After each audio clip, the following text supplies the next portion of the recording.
Ladies and gentlemen, we are quite happy that we see you all here in Kurdistan House. As you know that we started in the morning by a panel.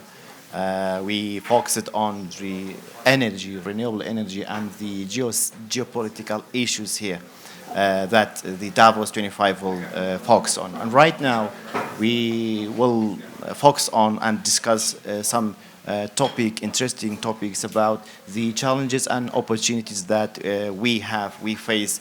As you know, Davos 25 or the World Economic Forum, they have an annual report about the risks, the top 10 risks in 2 years, in 10 years.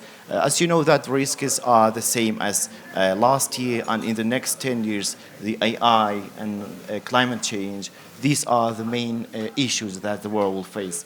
So we have three, I can say, intelligent. Why intelligent? Because they are the top in their sector. We will focus on the issues and we will go into the details that how can we find solutions first, and secondly, how can we cooperate together, because we have governmental representative here, we have private sector, and we have a special guest from Oman, that we have similarities between Kurdistan and Oman together. He will guide us how can we survive and how can we transit from oil industry to the renewable energy. That was the introduction. Mustafa Mala Hasan, PhD candidate in finance and also financial analyst. So I'd like to start the questions, but before go to the questions, let me start here. Mr. Rosh Peshraw Agha, the chairman of Empire World, and we have engineer Mr. Khaled Shuibi, the head of Oman investment. And we have Mr. Sarchiya Omar, the head of research and development in board of investment in Kurdistan. So if you allow me, I'd like to go directly to engineer Khalid to give us the motivation. As you know, Davos 25, Davos is always cold, but here in House of Kurdistan, it's warm, and a lot of people here are waiting for us to start the conversation. What is your motivation as Oman that you are here and you want to find the opportunities? So if I ask the same question in another way, why is Oman here in Davos 25? Well, thank you very much first for the invitation. It's a real pleasure to be with you today. We've been participating in Davos through the years, but this year is the first year where we have Oman Pavilion. And this year is also special because we are also launching our nation brand in Davos. So it's the first time we announce about our nation brand was today in the opening of Oman Pavilion. This year also we have a distinguished business people accompanying the Minister of Economy in different fields from different investment companies and also banks. Davos, as you know, it's a great platform for business people, officials to meet and discuss ideas and, try to understand how the things will come and how is the future. And as you said, there is a lot of things happening around. It's just to see how you can utilize your time while you are in Davos to meet the right people and to see how you can build relationships and cooperations. All right. So could you please give us an overview about the economy of Oman? So what is the current level if you rate it from 10? And what are the main sectors that Oman is focusing on and the strategy that you are applying? As you know, Oman is one of the GCC countries, and our main income comes from oil and gas. We're similar to you. The same thing, yeah. Yes. But for the last 30 years, our strategy is to diversify from oil and gas. And therefore, Oman Vision 2040 focus was to focus in manufacturing, renewable energy, mining, and tourism sectors, manufacturing. And we have defined a lot of opportunities in these fields, and they are growing drastically in that regard. But as you know, still, we did not get yet there because of our dependency. This morning in our discussions, we found a lot of similarities with your economy. And I was delighted to meet some of the business people, distinguished business people from Kurdistan to understand more. Did you get any opportunity to invest in Kurdistan? Absolutely. I mean, look, we are trying, to attract investment, but at the same time, you are also doing the same. But I believe always business people are looking for opportunities where they can have a better rate of return, always. That's what's decided. So if there is an opportunities where it's provide that, good return, I think our business people will definitely invest. And I promise some of your business people today that I will put them in touch with our, business community. Oh, that's quite good. So before diving into the challenges, I would like to go to Mr. Roj as an investor in Kurdistan. So you are leading the Kurdistan regions like residential or real estate as Empire World and the other projects. How could you bring the new technology to and combine it with the real estate and to your project? First, thank you for having me in the panel, and it's a pleasure and an honor to attend Kurdish House at Davos this year. Going back to this, in the real estate sector, there's a lot that could be done, especially in digitalizing. As Empire, we want to be the first digital city in Erbil in Kurdistan. Everything to be run through your mobile to make life as convenient as possible. And by 2028, with Mr. Khaled also, we discussed a few things regarding solar energy, green energy. We want to be the first full project to be run by green energy, to rely on renewable energy. There's a lot of opportunities also for investing in Kurdistan. The government supports all types of businessmen in all industries. All you need to do is come, take action, and start. All right. So you mentioned that the government supporting the investors in Kurdistan. So we have one of the the right person who can answer the direct questions about the opportunities they provide. So you have two investors here, one international investor and one is Mr. Roche, that both they are looking for opportunities to invest in Kurdistan, right? So as board of investment, how could you make some give or provide some opportunities and for both of investors inside Kurdistan and outside of Kurdistan? So in a specific, I can ask you that what are the opportunities you provide for both of the internal and external investors? First, thank you for this panel, and sorry, Dr. Mohammed Shukri was supposed to be here, but actually there was an urgent meeting, and I'm representing the Board of Investment today. And regarding your question, actually, I mean, in terms of opportunity, I mean, just if you look at the slogan of Invest Kurdistan is land of untold opportunities. So what this came from, actually, I mean, if you look at the word untold in English, it has two meanings. It means something is not being told, and also it has the meaning of very. So at the same time, you have many opportunities in Kurdistan, which we are saying are very much opportunities, and also at the same time, people outside especially don't know about these opportunities. So, and they are in many diverse sectors. We are mainly now focusing on agribusiness, like both in agriculture and also food processing, and manufacturing in general, tourism, and also some emerging sectors which are now more focused on, for example, renewable energy and also ICT. And in each of the sectors, actually, we have identified many opportunities which have like great potential for any local and foreign investors. And regarding your question about like what a foreign investor gets, actually, in the investment law, one of the main important like aspect is that it treats both foreign and local investors the same like treatment. There's no difference between them. So what are the details that you provide for an investor? For example, if Mr. Khaled asks you to about a sector that he wants to invest in Kurdistan, what are the sectors that you like currently there's a potential to have as a businessman? They are looking for a good ROI.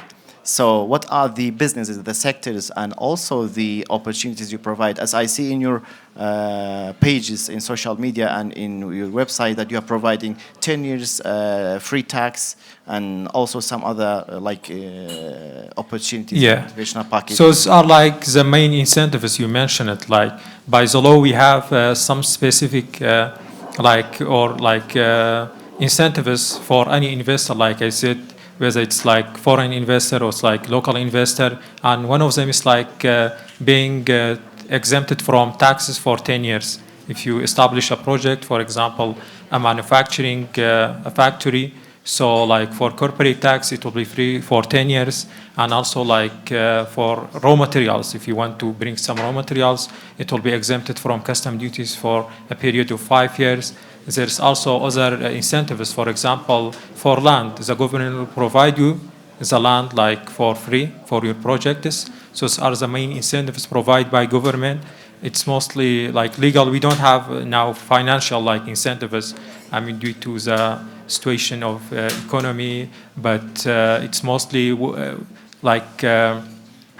been like described in the investment law, like in terms of like. There's also like support for if there's a joint venture like between a local investor and a foreign investor. So there will be like more support to this project and also to project in less developed areas. That's incentive. For example, we have some regions, some districts which there's not much investment. We encourage foreign and local investors to do more projects there, and it will be like more support and help from government. All right, so let's back to Oman. The same question, if an investor wants to invest in Oman, what are the opportunities you provide? As Mr. He mentioned that they have a nice package, like 10-year free tax, bringing raw materials for 5 years with no tax, and also other package that they have. As Oman, what do you have? What do you provide? Yes, I mean, we do have around 22 special zones, like special economic zones, free zones, industrial zones, and these zones we have 100% ownership. It is provided, you have an exemption from taxation. Ownership. Now it is available even outside these zones. You can own up to 100%. And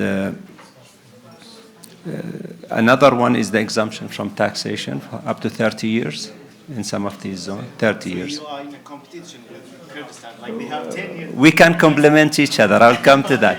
Because sitting with your business community and the people today, I realize there is a lot of opportunities that we can work together in. It's always when we think about our strategic cooperation with the countries, it's not that we are only thinking of the FDIs, but it's also the cooperation. And the foreign trade is part of that. And when we talk about foreign trade, our connectivity with the world, I know you are a landlocked, and we have 1,300 kilometers of shores, and we are open to that. We have a free trade agreement with the United States, for example. We are one of 2 countries only in the Gulf countries, which is Bahrain and Oman, have this agreement signed. And that provides you a market access to one of the biggest markets in the world, which is the United States of America. And we found a lot of investors from all around the world who are trying to access the American markets, comes to Oman in order to go to the United States. Yeah, but I think your task is not easy because you have like UAE beside you and Qatar in the other side and Yeah. Saudi Arabia.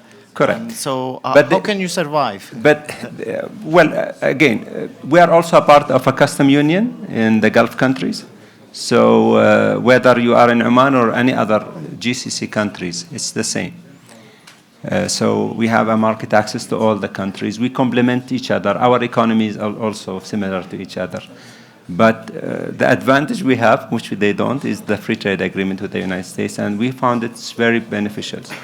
So when we talk about, for example, any investments from Kurdistan is targeting the United States and they are looking for market access, Oman would be one of the stations where they should consider. And talking about the sectors, we are similar to you almost. You know, we're manufacturing, and especially, I was reading your investment guide, and they're talking about petrochemical downstreams. Petrochemical downstreams. I mean, we have developed one of the, and this is a recommendation for the petrochemical. What we did is that we found that we are exporting the raw material to the world, and that didn't really add value to our economy. So what we did, we created a cluster for the plastics industries, which can use the downstreams from the petrochemical manufacturing in Oman. And we have provided in that cluster special incentives. So it is in one place where you have all the services. The lands are provided with a very low prices. The feedstock coming from the petrochemical refineries feeding this cluster is with a discounted rate. With this, in 1 year, we attracted around 18 investment from all around, and that's worth around 160 From million. how many countries this in? From different countries in the Arab world and from Asia and from Europe as well. Because putting all of these advantages in one place, you have already products, and this is one of the recommendations, maybe since you are developing also your petrochemical industries, downstreams. So downstreams always create jobs and create value to the economy. And we found that this is a very successful project. And the agriculture, of course, we have talked with our friend here in some technologies, and I think in Kurdistan you have this advanced technologies or experience in the agricultural fields. We are also developing some of that. We were talking about how we can cooperate in the technologies transfer, or also with your experience and market.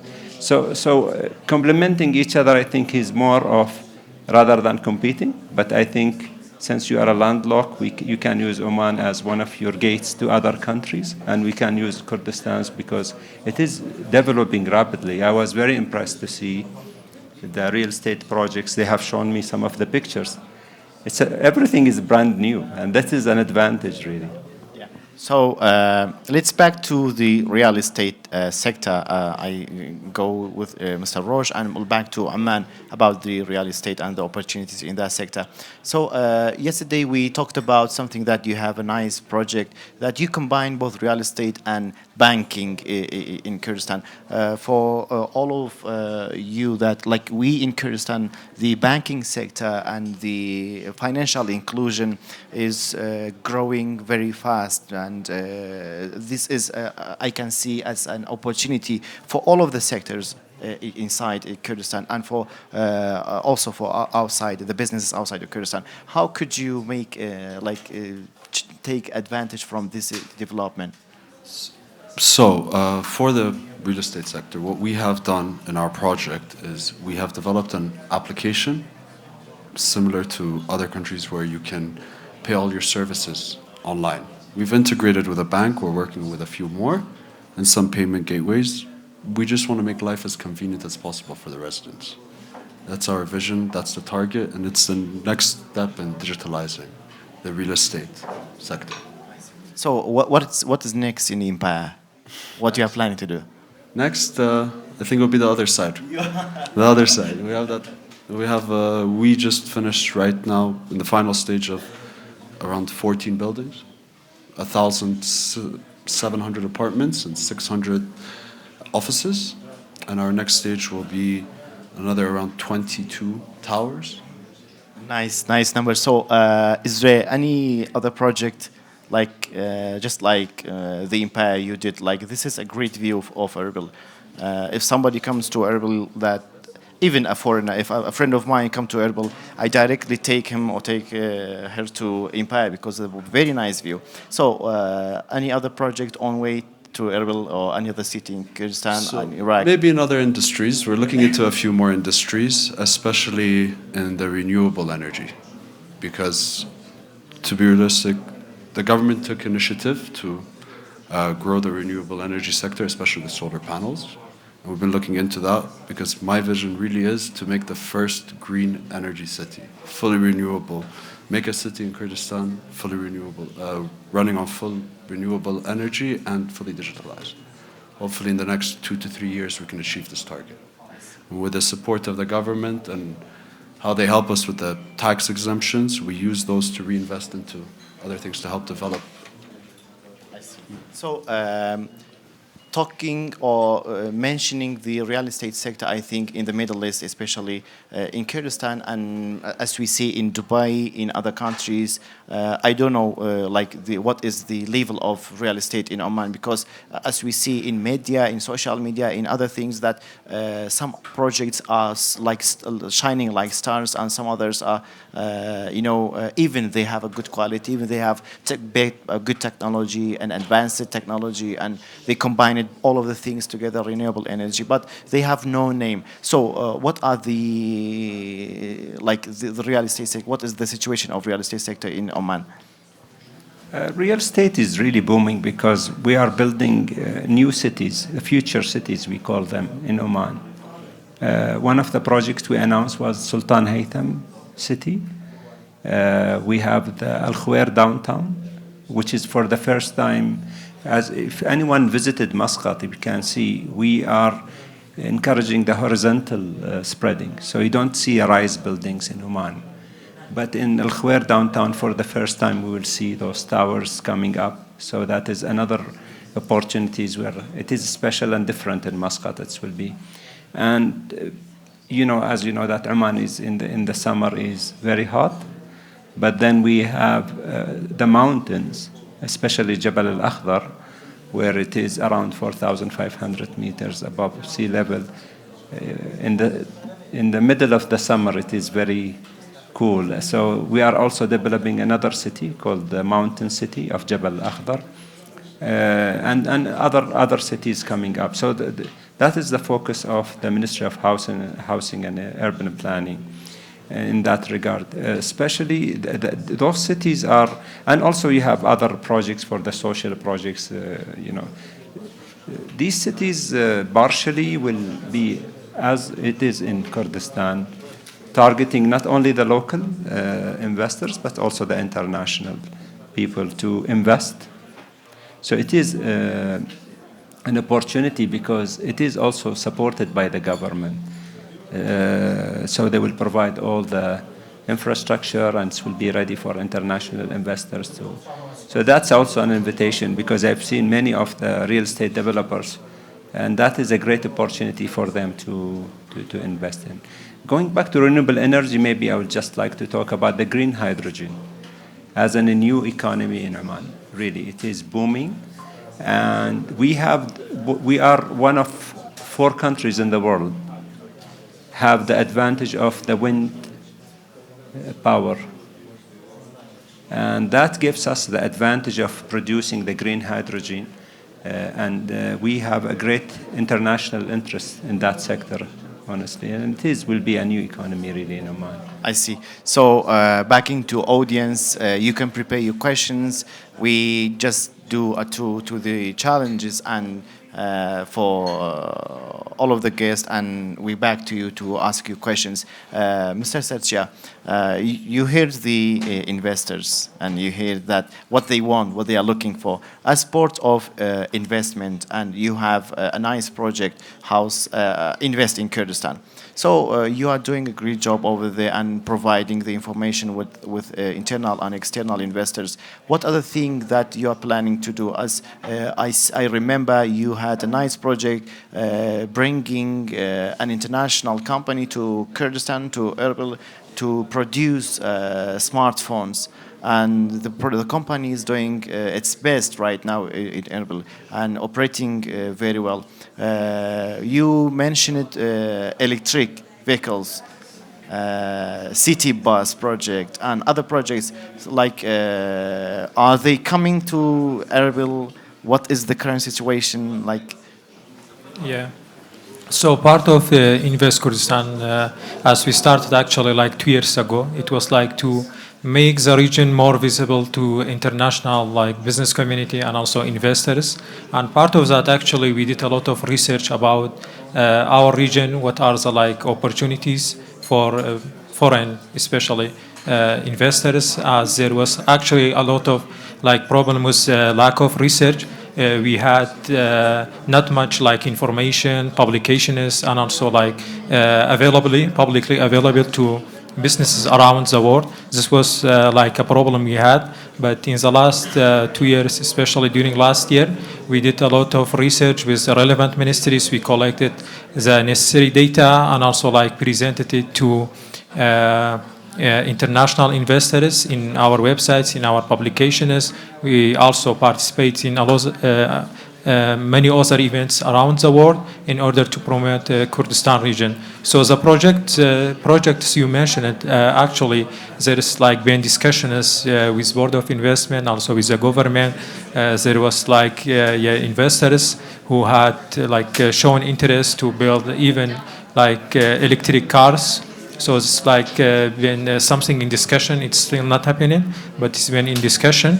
And actually it will be a great project, especially as now there's a lot of like talk and discussion about transitioning from like diesel cars and also like to electrical cars. And Iraq in general have a lot of like population and a lot of like cars. It's like if you know the region, it's mostly like the transportation is by cars. Even I mean the public transportation is not like much developed. That's also another project you mentioned. There are now companies considering from private sector to do public transportation, especially new systems of buses, especially for Erbil. So that's also some good news is now happening. I mean, also for the smartphone company, actually, one of the companies last year opened like a factory in Erbil, and that was like the first factory in whole of Iraq to produce or like assembly for smartphones. And we are hopeful to bring more companies like that to the region. So you mean that in Kurdistan we have a company which produces smartphones, and in the back writes down that this product made in Kurdistan and sending this product, this smartphone to other countries?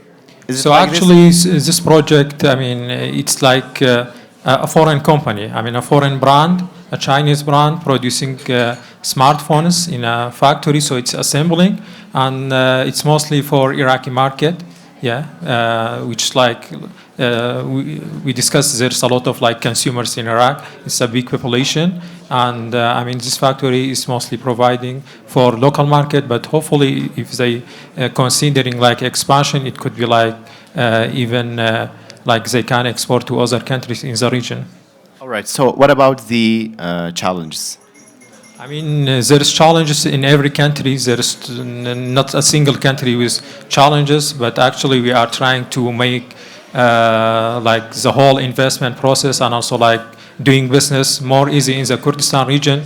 I mean, last year we did an agreement with IFC from World Bank. It's a big agreement we have with them. They are now helping us in 3 components. We are improving the investment license with advisors and their experts from IFC and from World Bank.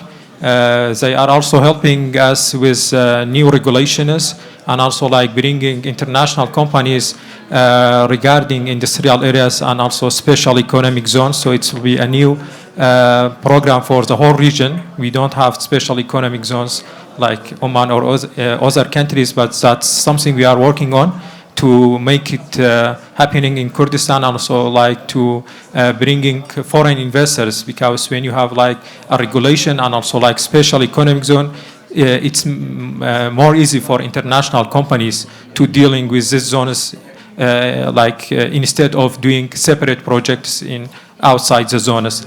Like the doing business will be much easier in the zones. And So also, Khalid, yeah. what do you think about this thing? That like your strategy both are different. Like in order to as I think Warren Buffett says, do not pull your all eggs in one basket. He says that if you change or if you make a differentiated between the parts, the zones, this will not be maybe a good or successful strategy. So how do you think about that? Is it right for all of the countries, or the strategy is changing, depends on the country?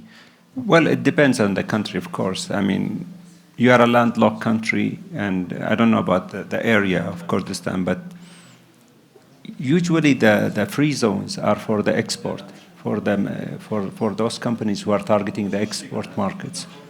And the industrial zones, usually, you need these clusterings, because when you have all of the industries in one place, you can have it more organized, providing special incentives for it, build the infrastructure for it, rather than having it scattered everywhere. And from the planning point of view, I think having these zones in certain areas also helps to attract a lot of investments to the country. What about the challenges that Oman faces in the investment sector? Well, as my colleague he said, every country have its own challenges, of course. You see, I'm always talking about challenges. When it's depend on the project's type. So, for example, if you want to license a hospital or a medicine manufacturing unit, it's not like for a commercial or for a tourism project. Not like for a residential or real estate. It's not like having. So each of activity have its own path in the procedural. And usually people comes to any country and said it is very difficult to start a business in this country. It depends usually. So for us, for example, if you want to have a commercial registration, it takes you only 30 minutes and you can start. But then if you want to build a medicine factory, where it's the life of the people, Ministry of Health have to take you through certain process to give you the final license. So it depends usually. Manufacturing, the environment permits, where is this factory is located? Is it close to the residential areas or not? But I won't call those are challenges. You need to regulate the market, but you don't need to over-regulate it. You can see some of the countries, even in Europe here, when they over-regulate the markets, usually slows down the businesses. They need more freedoms usually. I see. Okay, so Mr. Roche, what about the challenges you face as an investor in Kurdistan or in your sector especially? Any challenge? I think the biggest challenge that we would face is actually the import of raw materials. Like we said, we're a landlocked country. But there's not that many challenges as a developer. It's quite straightforward. You have good support from the government. It's very easy to set up a business. And like you mentioned, it's getting a land from the government. You just need to put a plan in place and execute it. Challenges, there's not that many. From the real estate side, the development side. Yeah, you give a nice motivation. Like when I hear you, like making an investment is quite easy. But for a young guy, when a lady or a young guy from which they are graduating in university, when they want to have their own business, they may face challenges. But I think there's a difference between you as with a good amount of money for a big investor and for a small investor when they invest. If you give an advice for a young man or lady in Kurdistan, for example, what do you say? Advice for the young, the youth. I mean, for making an investment. I think the best thing is just focus, work as hard as you can. If there's a will, there's a way. There's many opportunities. You just need to find your, what we call your unique selling point, or what is it that is different that you're selling that isn't there. I think that's what can make any business successful. And also with, speaking about, you have a point there about the investment. A small business, small to medium business, it's difficult for some people. It's a challenge because there's competition, of course. But if, like I said, there isn't... So everybody should find her or his own way and then start to, and then step to Not their own make an way. It's investment, also or bringing new ideas. Because you can open a restaurant and then someone else will open a restaurant. And the next, you'll end up with 50 of the same restaurant. But what about new things? Bring new things, new ideas. That's the beautiful thing about Davos is we get to meet all these foreign businesses and this, and we get to share ideas and see what opportunities lie and what we can bring. So yeah, I think as I understand, you see that in Davos there's the real opportunity here that you can find the latest and the newest ideas, and then you go back to your country and invest in the same sector. All right. If you build the base and the facilities, it's also, it can grow. And while it grows, other people, especially the locals, will start investing also and starting their own businesses to support. All right. So back into audience, I think we took your time too much, but it's your time if you want to ask. Yeah, here you are. Thank you very much. My name is Chandra Yilmaz Keresh from London. We are talking about, I have been often, every year probably in Erbil, and we are talking about opportunities and challenges.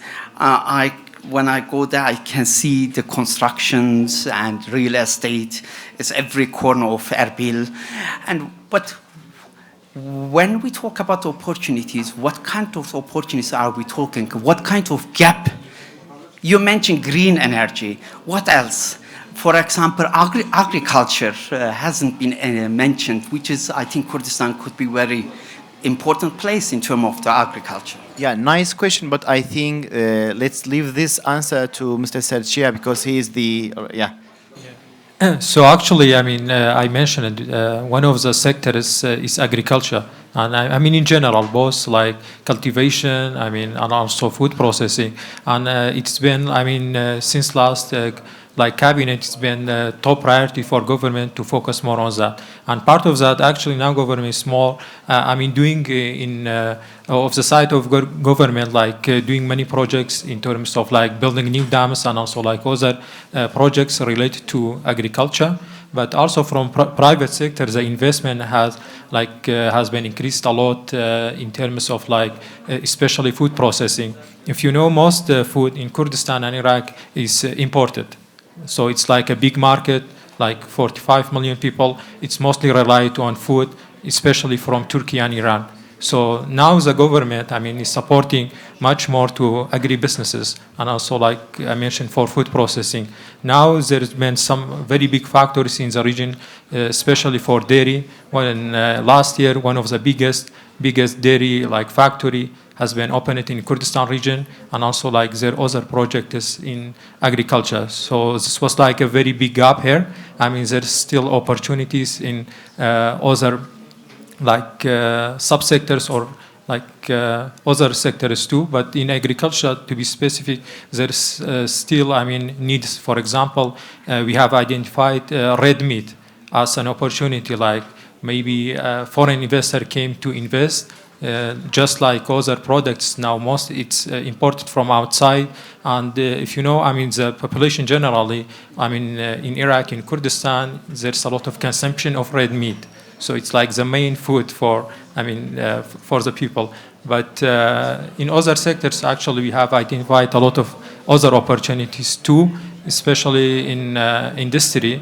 We have put more focus on construction materials, as like colleagues describe it, like the real estate sector in the region. It's like one of the biggest sectors, and also like a lot of project happening.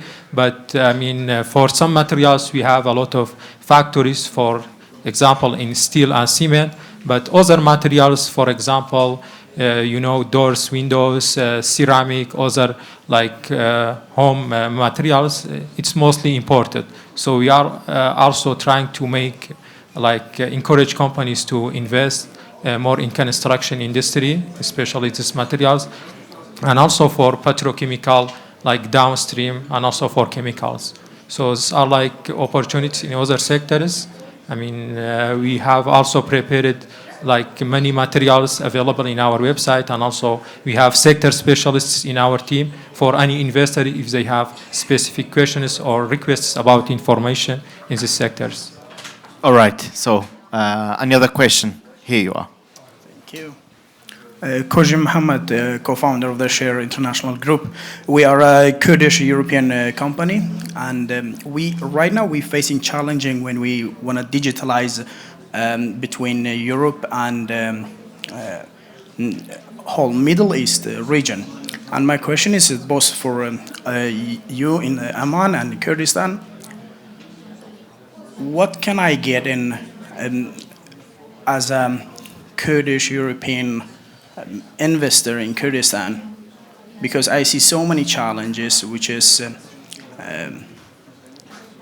it's been harder and harder to get to those information you can provide to the foreign investor or the Kurdish investor. So what Kurdistan and Oman do to be a tie between Middle East, like what Dubai and Emirates did. Do we see any plan like this to Europe and the United States or other countries to the region? Or what can I get at a IT company, not only fabric and real estate? What about virtual businesses? So who's the question for? For the panel. Oh, okay. Let's go to Amman. Okay, I mean, which country in Europe? Which country? Yeah. We're based in Stockholm. Stockholm. Look, I mean, We do have offices in London. yeah, look, I mean, I'll talk about Oman. I mean, our colleagues here can talk about their business. But for any foreign investors, he can own up to 100% his company, and that can be established in one day. There's no issues of having your businesses there. Now, before you start any businesses, of course, you have to see the potential of your businesses within the area. It is not just that, because Oman and maybe Kurdistan, we are similar economies, we are about 5 million people. But of course, if you are trying to target the market, you have to see the visibility of your project in that market. But starting the businesses and regulations, and I mean, we comply with most of the international,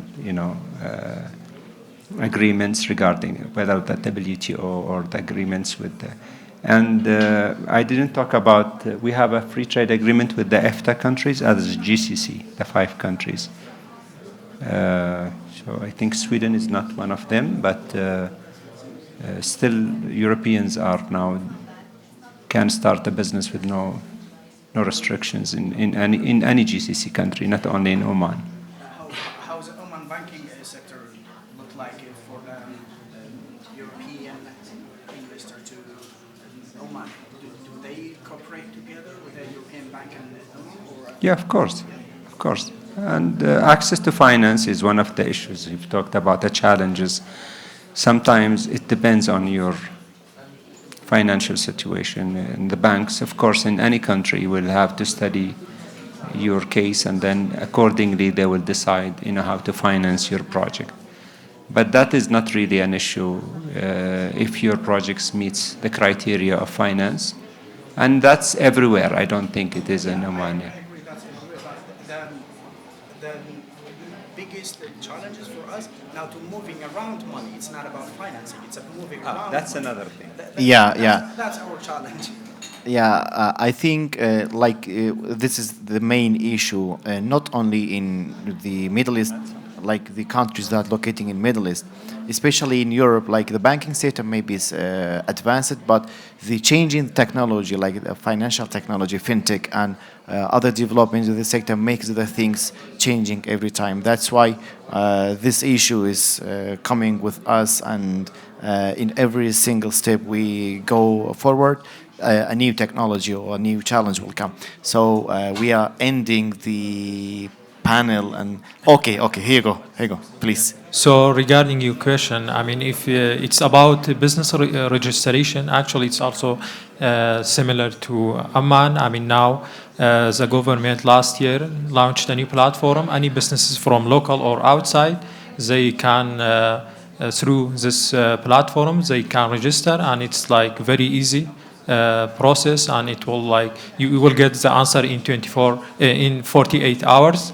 So I mean, for that it's now a straightforward process for registering. But in terms of money, actually, we don't have like power regarding this. If you know, I mean, the whole Iraq, it's as one country. It's I mean, the banking is by Central Bank of Baghdad of Iraq. So we don't have central bank in Kurdistan region.